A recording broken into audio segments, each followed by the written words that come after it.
Unity 5 released a lot of different additions to its animation components. I don't want to keep this series redundant, so probably the best thing you can do is just read their release notes by themselves. And the ones that we're going to be covering are just a few that I think really stand out, but this is just my opinion, and this course is not meant to cover every single thing that Unity is offering, but just a few, just showing some of the cool things that I found helpful, and hopefully this will help you transition from Unity 4 as well and get excited about it. So okay, so in order to create a new animator, go ahead and I suggest to create a new folder, but it's up to you. Go in the create field and select animator controller. Give it any name you like. I'm going to be naming mine Hero.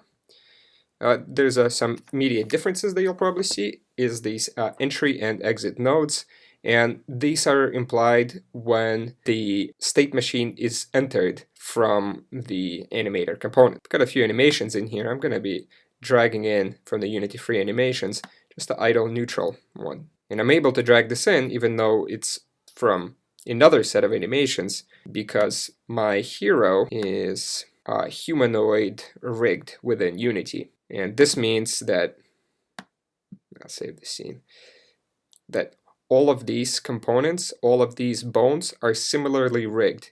If I go into the Unity free animations and configure any of these, right away we will see that they're mapped as well.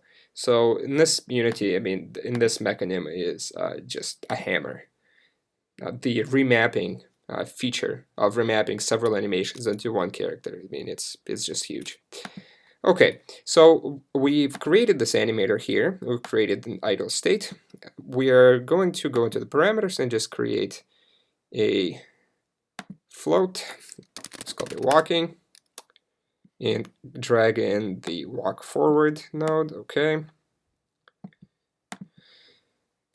Make transition. Make transition back, click on the arrow here as the condition, specify walking is greater than 0. As the walking back, I don't want the hero to actually start transitioning back to us unless the condition is less than 0.2. If you're having trouble following along, I suggest to watching our previous animations. But in here, you basically, if you follow every single step that I say, you'll be fine. Okay, one more thing I'd like to do is to give our hero an ability to jump, just for fun. I'm going to add a trigger. Let me call it just jump. The reason that it's walking and jump is because jump is going to be either on and off, and walking is going to be a float value. And the hero will only be able to jump once he is walking, so I just drag this in, and to make transition, and in this case I'm going to select jump. Okay, we don't want exit time for any of these. We don't want them exiting. Okay, for the jump, however, when we transfer it back, he will have an exit time. Okay, so jump, jump, walking greater than 0, walking less than 2. Okay, so if we just hit Command P, there's our hero. The reason that he's not moving is because he doesn't have a component onto it yet. So just go ahead and drag in that hero. I can see him from, I don't need to see him in both views. What I'm mostly interested here is the animator, just to make sure everything's working. Okay, so I've got 0.5, and right away we see him moving. There he goes. Okay, very good. Okay. And he needs to move. Okay, and there he goes, jumping along. Awesome. Cool. So one more thing that I'm doing here, well, actually, I'll keep this apply root motion thing here for now. Okay, next up, we are going to get our hands a little greasy and dirty with a little bit of code, and I want to show you a favorite of mine. It's coding state machine behaviors. So that means when something has happened, we can code it. This was like a huge problem because I'm like, okay, when the hero is, exiting the stage, I want this to happen. And this was a huge pain with Unity 4 trying to hack this. Unity 5 fixes it like a snap. State machine behaviors does not only not derive from mono behavior, but it behaves quite differently than normal scripts do. So if I want to create a script, just, I would go to code, create new script, and add it to my character. That character is going to be an instance in my game, right? So there's the actual scene game objects, which are going to be in the hierarchy, and then there are going to be the project assets. Even though these can be prefabs and contain different instances of the script, it by itself only exists within this scene. However, with state machine behaviors, they can only exist as an asset. Let's see an example. I'm going to go into code, and we're going to be creating a simple one. What it's going to be is a sound effect player. In order to distinguish a state machine behavior from a mono behavior, just for our own clarity, I'm going to give it an SMB prefix. And this is going to happen when the object enters this state. So fx player. Okay, this is not going to be a mono behavior, so we're going to go in, open up MonoDevelop by double-clicking that script. I'm going to size it down a little bit so it'll be a little bit more manageable. Okay, and I'm actually going to go ahead and delete everything here. I'm not going to be using lists, so I'm going to not use the collections namespace. Instead, I'm just going to be importing just Unity Engine. This is going to be a public class, SMB FX player. Remember that the class name needs to be exactly the same as the file name, and it's going to be deriving from state machine behavior. Okay, and open close. Now instead of a start function, we only specify what we want to happen when there's something happening with that state. What I want to happen is I want to know when that state has entered to begin. So we need to type in override public void on state enter. Make sure to type this name exactly as it is. What this means is that an implementation of this class will be overwritten with this method. Okay, it requires a few parameters here. If you don't know what that means, don't worry about it. We need animator, specify an animator. I'm going to call this animator. You need to pass on an animator state info variable, and animator state info is a class which gives us access to some parameters about this state itself. For example, is the state looping, or the duration of the state. We can also get the name of the state itself. Pretty handy stuff, and I'm going to be called this I like usually to give it the exact same names, animator state info, and the layer index. Int layer index. Okay. Alright, so let's open this up. If you watch my previous tutorials, you know I've got a habit of just using print instead of debug.log. Print is not a function that we can get from state machine behavior. In this case, we do have to type in debug.log from the debug function. I'm going to type in just debug.log1. It'll print 1 when the state machine, when the state machine enters that state. And this is just for debug purposes. Let's see, console, we're all good. Okay, now here's how we're going to be implementing this script. On walk, I see here there's an add behavior, and this is where we're going to add our script, SMBFX player. Okay, so let's give this a shot. Running out of room. Let's just take a console. I kind of want both the animator and the console. Okay, a little claustrophobic, but it'll do. Okay, let's clear it out. Command or Control P, whatever works for you. Actually, don't want the game mode. Okay, currently we're in idle. I'm going to just do 0.5 for this, and there we are, right? He has entered that state, and therefore we're getting a command. So hopefully this will stir your imagination on the things that you can do when the state has entered. Trigger whatever you want and perform all types of things. So immediate question goes, how do I access this script from a script that's instanced within my scene? Because this script, as we have recently learned, is an asset. It is not something that exists within the scene. Okay, so for this, we're going to create a new script. And this is going to be sitting on top of our object. Yeah, we're going to be calling this effects player. Okay, just double click on it. This one is going to be a model behavior. I kind of want to delete the void.start. I'm going to rewrite my own. First thing I'm going to do is I'm going to create an instance of the SMB FX player class. Remember from this override, even if we do create an instance, we can't override this function, method, whatever. SMB FX player, SMB FX player. And in the beginning, I'm just going to create a new start function. And what I'm going to be doing is assigning a reference of FX player within SMB FX player. So I need to create a cross-reference. I need to create from FX player, I need to create a reference to FX player, right? In order for the FX player to reference the normal FX player, right? The model behavior FX player. So for this, I'm going to create a instance of FX player. And I need to make this public. The other one I don't need to make public because this does not need to access its instance in FX player.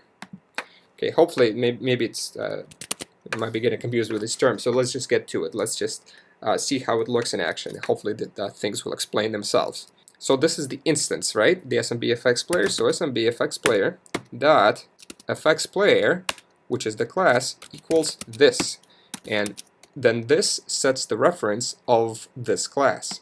So now if I just create a new public function, public void SMB tester, and we're going to be specifying a parameter, string, test string, okay, and debug.log, test string, okay. So now, within the state enter method, I'm going to invoke the SMB tester method. So FX player dot SMB tester, and we need to specify a string, right? So I'll say hello. Lastly, we're going to jump back into the FX player and actually pull this script so we can address it, because currently we can't address this behavior. To do so, we need to access the animator class within the animator of our hero. We're calling this animator. And to access this behavior, we need to assign the SMB FX player.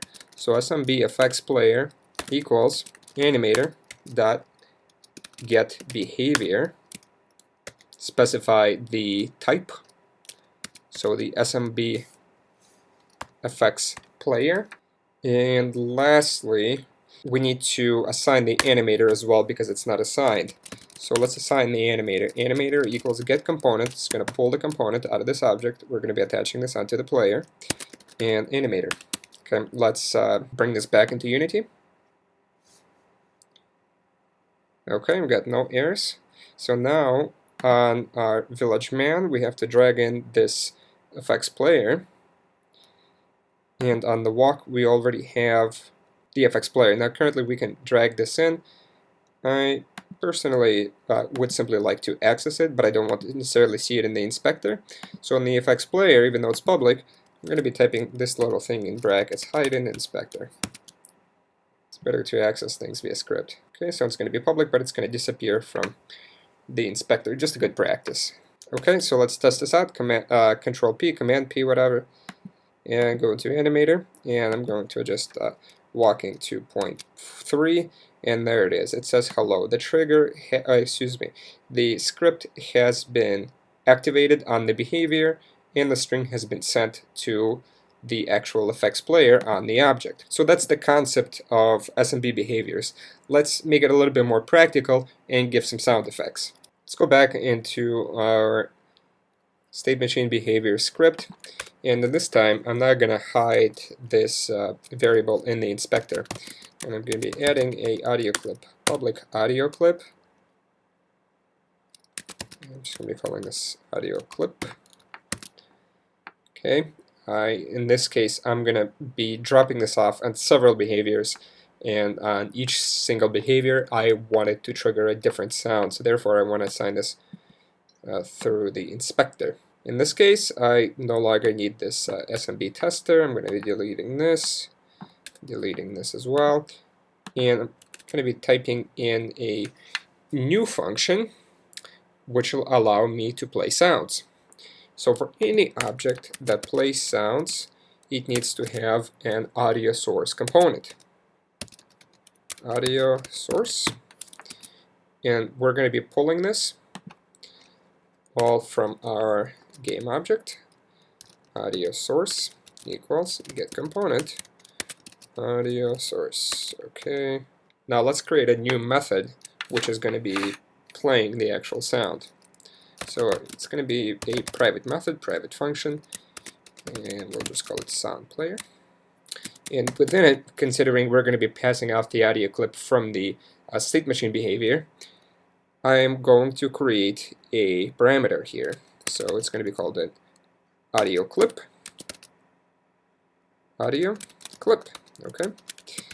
And within this actual method, we're going to be playing the sound.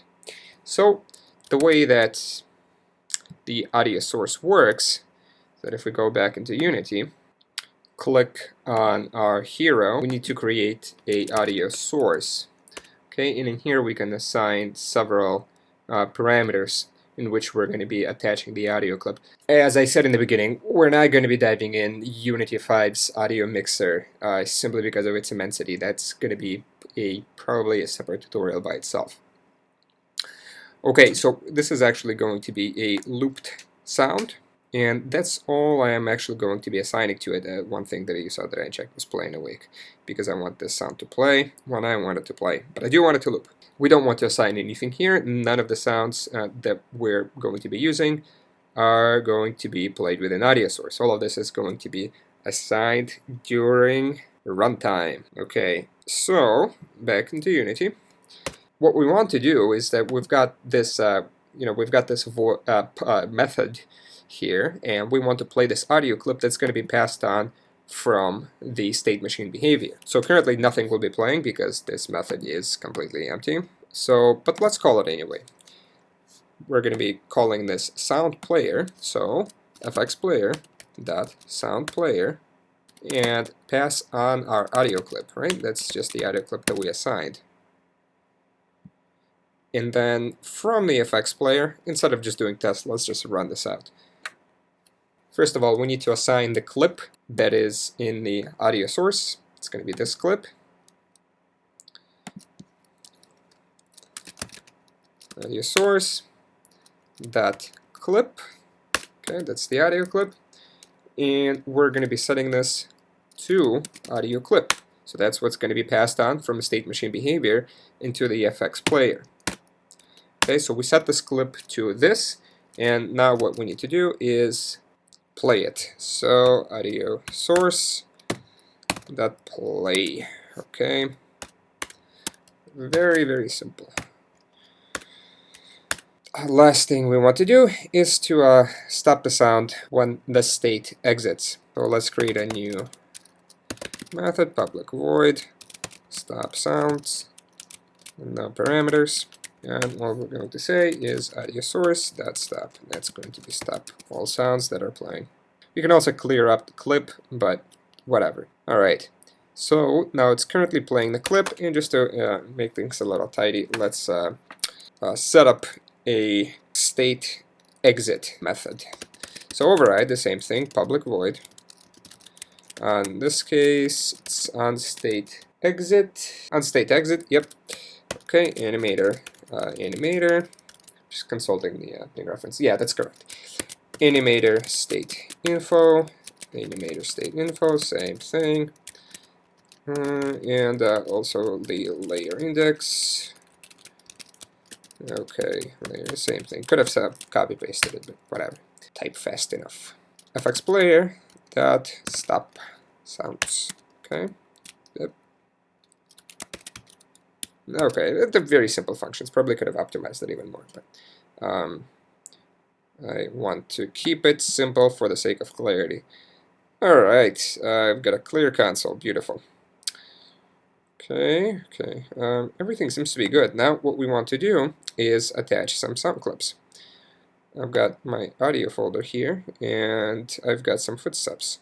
This is a good one from Bleep Blop Audio. You can find them in the asset store. Just some free sound effects. Pretty nice ones. Okay, anyway.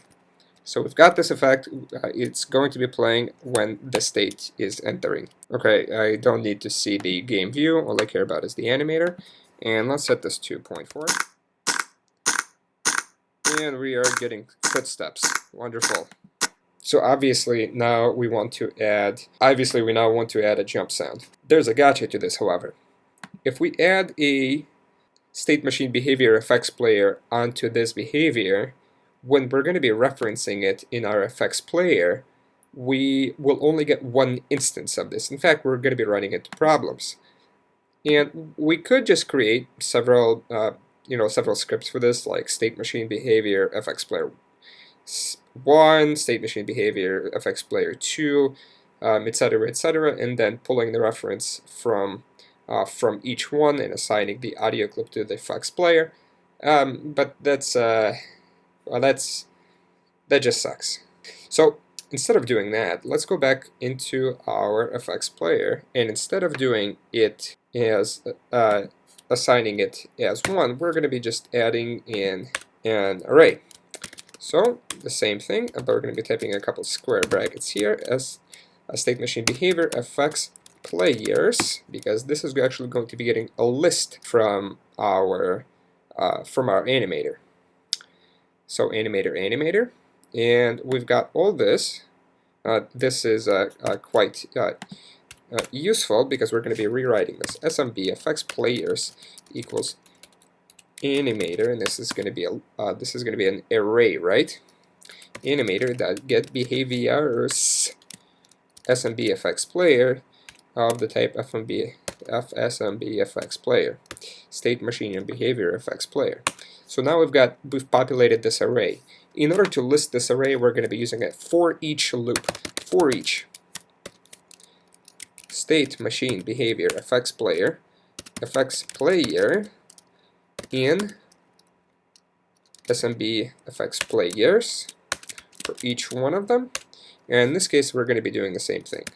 State machine behavior effects player dot effects state machine behavior. Oh, I see what the problem is. SMB effects player, not just effects player. SMB effects player in SMB effects player dot effects player. There we go. Equals this. So now we went through each one of these scripts, and we assigned the instance of the effects player to the effects player for every single one of them. This is very nice, because now we can just go into every single behavior up here and drop the script off SMB effects player, and adding on the effects that we like. So we've got the exact same script on both the walk and the jump cycle. And I'm going to do one more thing. Actually, because this is passing on from one audio clip to the other, I'm going to delete this transition, and instead I'm going to transition it back to idle.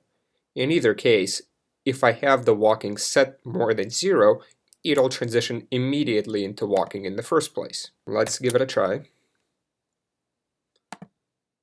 Okay, 0.3. Walking. Jumping. Perfect. In the next lesson, we'll teach him how to walk upstairs and around fences.